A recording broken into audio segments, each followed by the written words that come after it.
Now we're going to be talking about a little bit about coloring and adding coloring to your soap. As I mentioned before, we're not going to be using any type of baking coloring for our soaps. That's no good. But there are plenty of other options out there for you soapers to add some life to your soap. The first one we're going to talk about is mica coloring.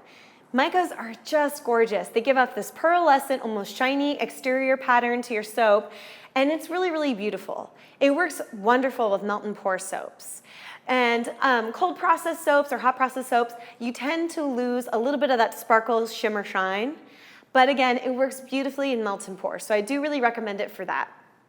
Also, you don't need very much of that colorant for any type of soap. You generally need 6 to 8 teaspoons of this colorant to really make your soap shine. Next up, let's talk about liquid colors.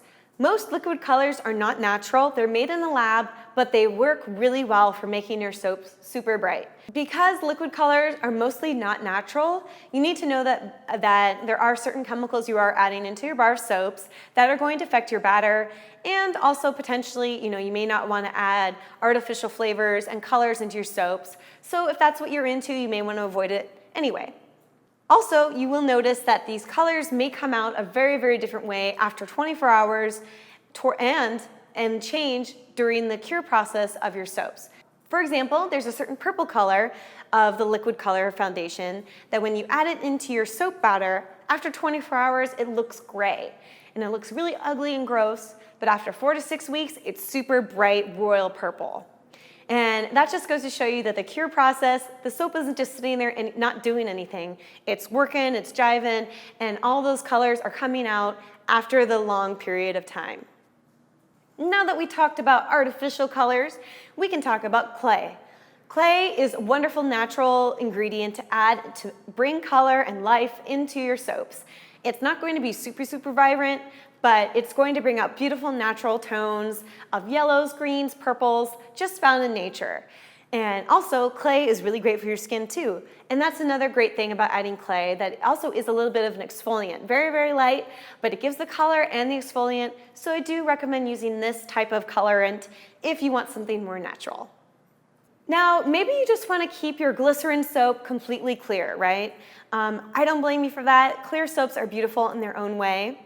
And another thing you can add, besides adding, the other little ingredients of herbs and flowers that we talked about previously, you can also add glitter and sprinkles into your soaps to bring in the color, shine, and texture. So think about using those as well. Yes, those things are not completely natural, but they won't harm your skin. And also, it looks really fun and are great for kids and parties.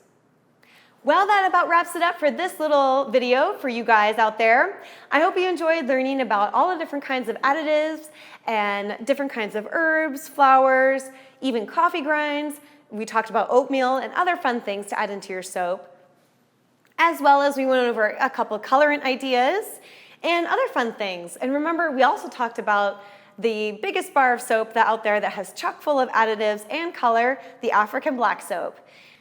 So I only scratched the surface when it comes to adding different colors and different additives into your bars of soap. There's a whole world of other little ingredients you can add to your bars of soap to really make them super special. So make sure that you get out there, get adventurous. Find different types of things you can add into your bar of soap. Some of them are going to turn out wonderful, and some of them maybe not so much. But this is all about experimentation here. When you decide to open up your business, you need to realize that you have to make money. How are you going to do this? You need to figure out how much time and effort goes into making your soaps. Also, you have to make sure how much of the supplies are costing you.